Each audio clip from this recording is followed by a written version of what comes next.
Hey guys, welcome to Refuge on Wednesday. Sorry I can't be there. I'm on the road in South Carolina, where hopefully Hurricane Matthew is not attacking us yet by the time you see this. So hopefully I'll be on the road back before that hits. Um, I wanted to share a story. My wife and I and Jeffrey and Graceland, we live really close to the soybean factory in Mexico. All right.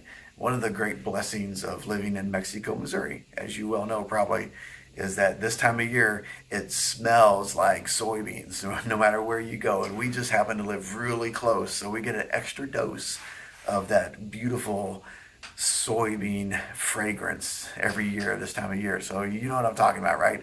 And it's not probably not the best thing in the world, but I grew up with this, so I'm kind of used to it. It reminded me of a game that I used to play when I was in college. Yeah, I'm old. This was back in the early '90s, all right, before we had iPhones and iPads. We actually played it on a computer, and this game was called Railroad Tycoon.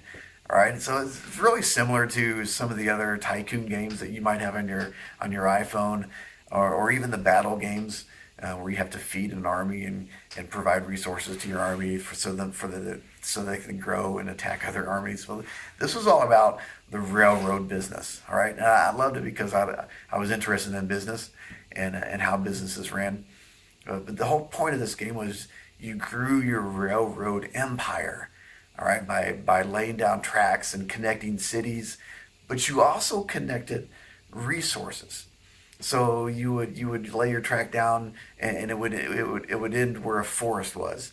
All right, you would harvest trees and bring them into town, and in that town would be like a paper mill. All right, so what you brought in was trees, and what you brought out was a truckload of paper.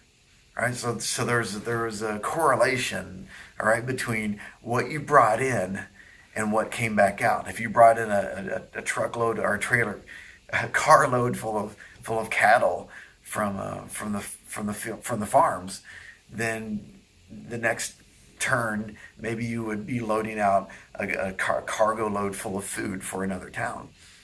So there's this correlation between what comes in and what goes out. All right, teachers are probably thinking, yeah, this is a mathematical equation. If you're a math person, it's totally the same concept. If you're a coding person, if you're into coding, same thing. In fact, I'm a coder, and we have this saying, garbage in, garbage out. I mean, what the result of your code is highly dependent upon how good your code is going in. So this is a spiritual truth too. I don't know if you know this or not.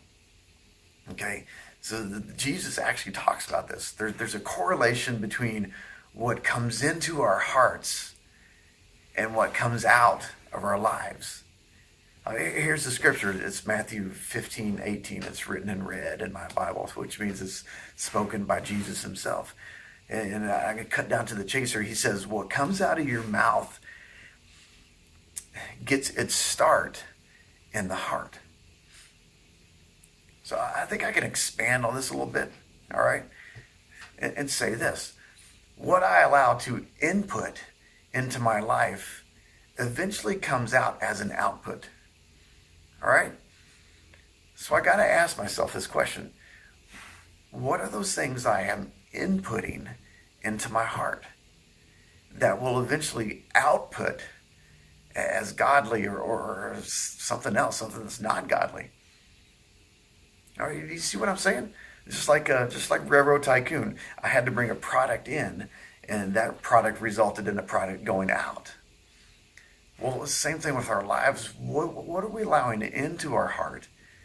Because what we allow into our heart does eventually turn into an output, whether it's good or bad. All right, it could go both ways. So let's be real specific. Here's the types of things that I think that we might be having a hard time with, and I'm speaking for myself too. All right, I'm not just coming down on anybody. I actually wrote this for myself.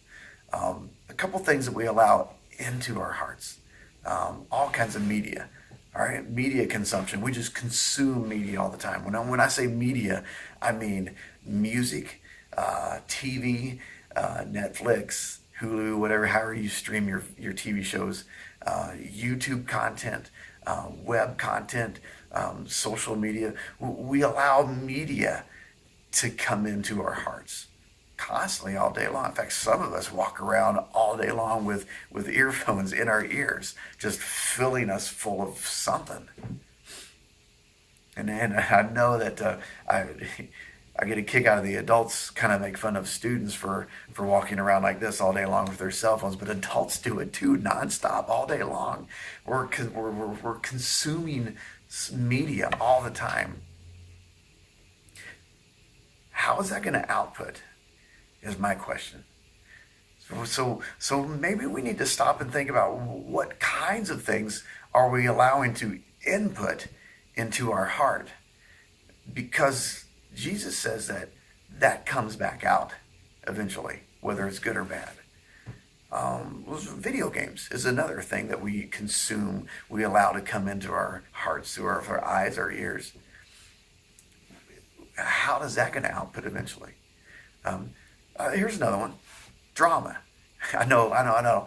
You have no interaction with drama in the middle school, right? Or the high school. I mean, that's drama-free zone there, right? Yeah. I mean, I know it wasn't too long ago when I was there. I mean, but that is something that we consume, right? We allow it to come in. How does that output eventually? Social media. I mean, we constantly allow social media to come in. And I got to tell you, especially after this week, I mean, it's been nuts on Facebook and on Twitter. I mean, if it's not politics or local stuff going on, people are just stupid online. And we just soak it in, and sometimes it makes us really angry and bitter. And it has to come out somehow at some point. Here's another one. And maybe this is more for the grown-ups than for you guys, but I think that it may apply to you too. Just plain busyness. Man, we input into our heart, just we're busy all the time. Or we're looking at something, we're doing homework, we're doing sports, we're just nonstop. Maybe that's you, but that's got to output as something eventually. And I don't know what that is for you. But all of these things that I'm talking about, media, video games, drama, social media, busyness, all of these things that we allow into our heart has to eventually output as something. And the scary thing is, if these things are not positive, well, here's an example, right? If you input into your heart just angry music, non-stop all day long, just hatred music, screaming music, stuff that's just full of anger, well, guess what? You might start being the guy or the girl who has a short temper, who just flies off the handle over little things, because what comes in infects our heart, or let's just say affects our heart in ways that has to output in some other way. Well, here's another one. If I feel my heart full of drama all the time because I'm just in the middle of it and I soak it in and I feed off the drama and the gossip and all the stuff that goes on, guess what? I eventually start to output drama, because what comes in goes back out. Here's the discussion question I want you guys to hit right now. Just, 5 minutes on this question, okay? And adults, you could start this off just whatever the adults are in the room, and I have no idea, you may just be there by yourself and you just may be listening to me talk on the video. I don't know, but hopefully there's some adults in the room. I just want the adults to grab small groups, 4 or 5, and circle up. And I want you to answer this question. What are the inputs? My finger just got really big. What are the inputs in your life that could have negative effects in your heart? And let's talk through cause and effect. So, for example, if music is a negative input, how does that really affect your life? How might that output as something negative? As Jesus said, what comes out of your mouth originates from the heart. And what he was really saying was the source of your actions and your life begin in the heart. So what are you feeding your heart? So the question I want you to ask very first is this: what are those inputs in your life? Be real specific about your life?